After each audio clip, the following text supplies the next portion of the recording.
అందరికీ నమస్కారాలండి. ఈరోజు భవిష్యత్ గ్యారంటీలో ప్రోగ్రాంగా ఈరోజు 51 డివిజన్లో ప్రారంభించాం. ఇక్కడ ఎక్కువగా షాప్స్ ఉన్నాయి.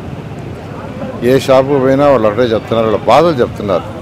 అసలు పోగానే ఫస్ట్ ఈసారి మీకే, ఈసారి తెలుగుదేశం వచ్చేదని వాళ్ళు చెప్తున్నారు. నిజంగా చాలా చాలా సంతోషంగా ఉంది. ఎందుకంటే ఈ 5 సంవత్సరాల్లో వాడు పడిన బాధలు ఏ వ్యాపారస్తుడు కూడా స్వేచ్ఛగా వాళ్ళ వ్యాపారం చేసుకోవాలి.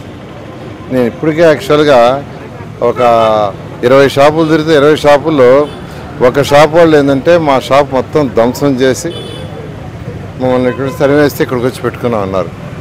అది ఎప్పుడు ప్రజా పరిపాలన కాదు. ప్రజా పరిపాలనలో ఏ పార్టీ వాళ్ళైనా వాళ్ళు స్వేచ్ఛగా వ్యాపారం చేసుకుంటే రాష్ట్రానికి ఇన్కమ్ వస్తుంది.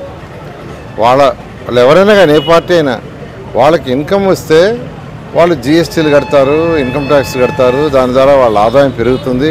వాళ్ళ ఆదాయం పెరిగినప్పుడు మన ప్రభుత్వ ఆదాయం పెరుగుతుంది. ప్రభుత్వ ఆదాయం పెరిగినప్పుడు అప్పులు తేబడలేదు. అప్పులు తేగండానే సంక్షేమాలు డెవలప్మెంట్ చేయొచ్చు. అదే చంద్రబాబు నాయుడు యొక్క నినాదం, ఆయన యొక్క అడ్మినిస్ట్రేషన్. రాష్ట్రం యొక్క ఆదాయాన్ని పెంచి, రాష్ట్రం యొక్క ఆదాయాన్ని పెంచడానికి అనేక మార్గాలు ఉన్నాయి. ఓన్లీ ట్యాక్సే కాదు.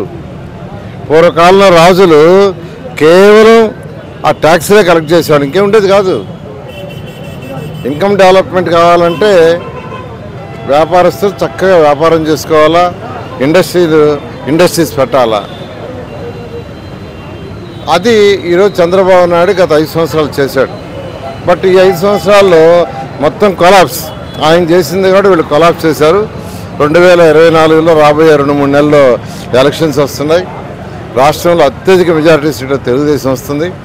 ఖచ్చితంగా వచ్చిన తర్వాత ప్రతి వ్యాపారస్తుడు ఎటువంటి ఇబ్బంది లేకుండా, ఆటంకం లేకుండా వాళ్ళు వ్యాపారాలు చేసుకునేటట్టుగా తెలుగుదేశం ప్రభుత్వం చేస్తాం. Thank you.